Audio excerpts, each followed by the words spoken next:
My dad is a magician. He's done that my entire life. He was a clown at the very beginning, just in case you're like, how do you get into something like that? He goes clown in magic. There's 2 steps. You can take them in either order.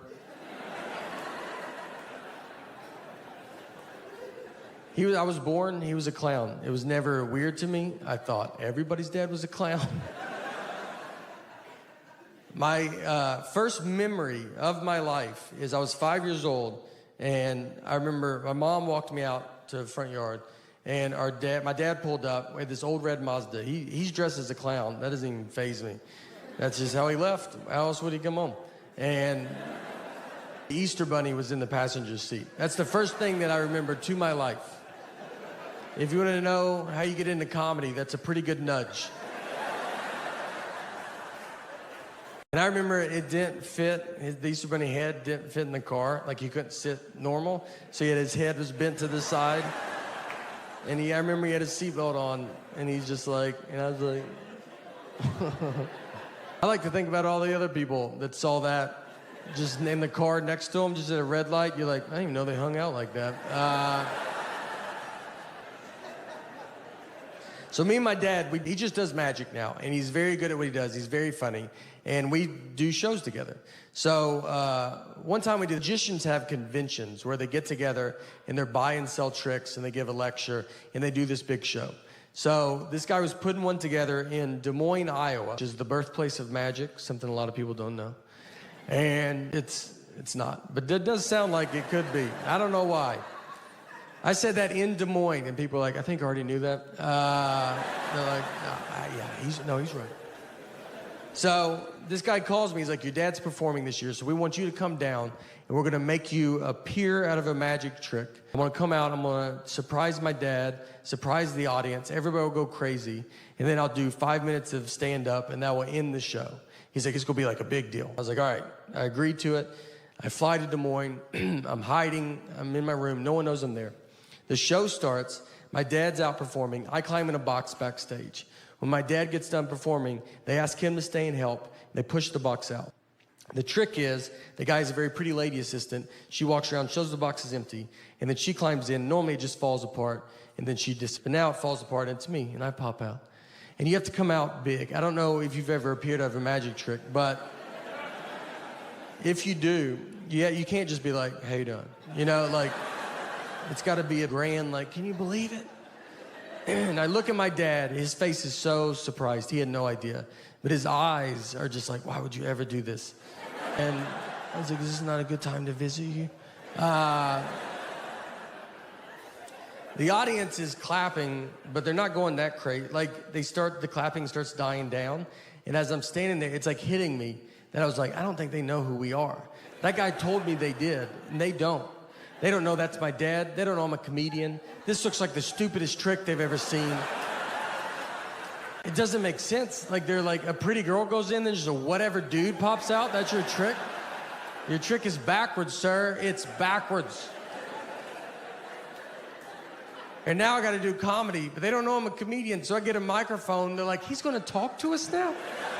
How long is this trick?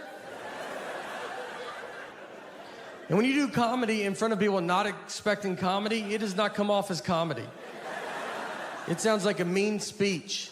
They were just like, get back in the box. Where's the girl? Is she fine? Can we hear from her? Oh, me and my buddy, we rented a car. He's driving.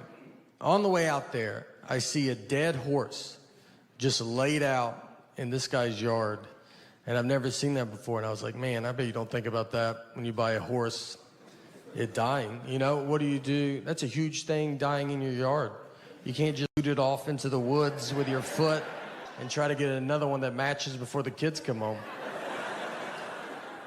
You have to tell your wife to keep the kids away for a month. You got to Google how to move a dead horse. You got to probably try to get another horse to help you do it. And that's not easy. That's what the blinders were invented for, because it's like, just look ahead. Don't worry about what's going on back. No, look. You gotta get your friends to help you do it, and you can't spill the beans too quick on that. You think it's hard for them to help you move a couch? Try a dead horse. Gotta lie to them, like, we're getting a divorce. Just come over, bring your truck and some gloves. And when they get there, let me tell you, they're gonna see it, all right? Everybody saw it. It was next to the road. And they're gonna pull into that driveway and just be like, I don't think they're getting a divorce at all. I think we're here to move that dead horse is what I think. Let's let him bring it up, all right? Make him ask. But I'll be shocked if we don't touch that dead horse today.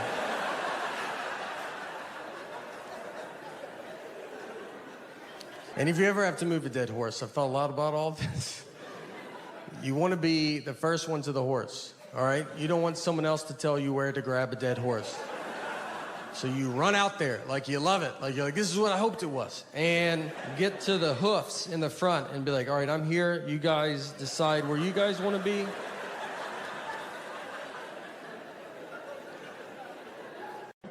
My wife's always around, too, I feel. Always, like, near, you know, especially about home. It's like I married a cat that I'm like, you just always on me. If I go to the bathroom, she's like, I'm going to paint the bathroom door while you're in there. I'm like, you couldn't do it later? And I had all the time to do it. I thought I'd wait till you went in, and that's when I was going to start. If I eat something she doesn't approve of, it pops up, man. I mean, I'll try to sneak it. I could eat an Oreo cookie in the attic at 3 a.m., and I would bet my life a light would cut on, and she'd be like, what are you doing up here? And if I questioned it, it was like, what are you doing up here? She's like, I'm always up here. This is when I do my attic stuff. She put Life 360 on my phone. That's so they can treat you when they're not near you. You might not even know you have it on your phone. It's worse than what the government's doing. I would rather the government track me than her. She just calls me, why are you at Krispy Kreme donuts? I'm like, look, I'm not gonna live like this, all right?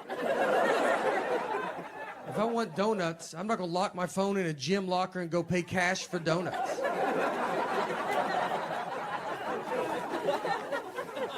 Done it, but I'm not gonna do it every time. God forbid I go to a store she has a coupon for. I mean, I'll be walking into the parking lot just to get a call, buy anything, I have a coupon. I'm like, do you think I'm gonna come home and get that coupon? Is things about to happen? I'm gonna try to pay more now that you called. I don't even know if Target allows that, but I'm gonna try to negotiate up on this toothpaste. You better hope they don't round up. I'm rounding up. I hate coupons so much, and she's addicted to them.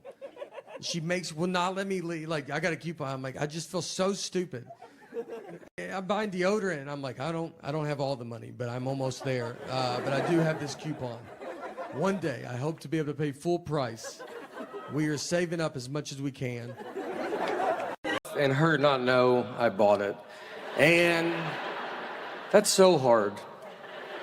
I think if I knew the name of my bank, I could do it. But I gotta go through her to get that information. I poke around. I'm like, if I had a bank, what bank do you think I would go to?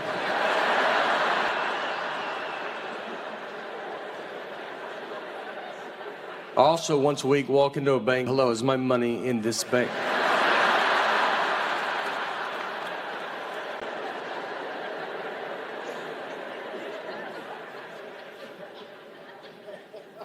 She runs everything. She does stuff, doesn't tell. We got a new roof, and I did not know that. A whole new roof. I found out from my neighbors. They were like, how's that new roof going? I go, I don't know what you're talking about. And they go, you didn't know you got a new roof? I go, no, I did not. And then I had to go get her. You're not gonna talk to them about that new roof you didn't tell me about. I look like an idiot out there.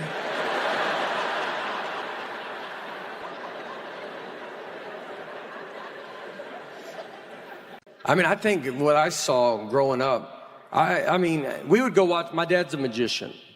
So we would go watch my dad do magic at the Wilson County Fair, which county fairs are great. If you've never, they're still going, I don't think the government knows about them, but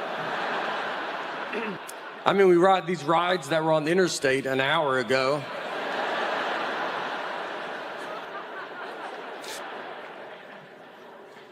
Well, even though I make fun of Common Core, I have learned stuff from elementary homework, which is embarrassing. I'm 41. My daughter's 8. Nothing should ever come out of her mouth that I'm like, what? What was that? When to use a or an in a sentence. I mean, I didn't know that there was a rule in play. I thought you felt it out, you know? You just go, that feels right, and that's what you do. I do the same thing with a comma. I never known where a comma's supposed to go. I feel a comma's coming, I try to get out of that sentence so bad. I mean, and if I can, I just put a comma and see if someone says something, you know? If they're like, is that a comma? I'm like, isn't my comma button has been sticking on my phone.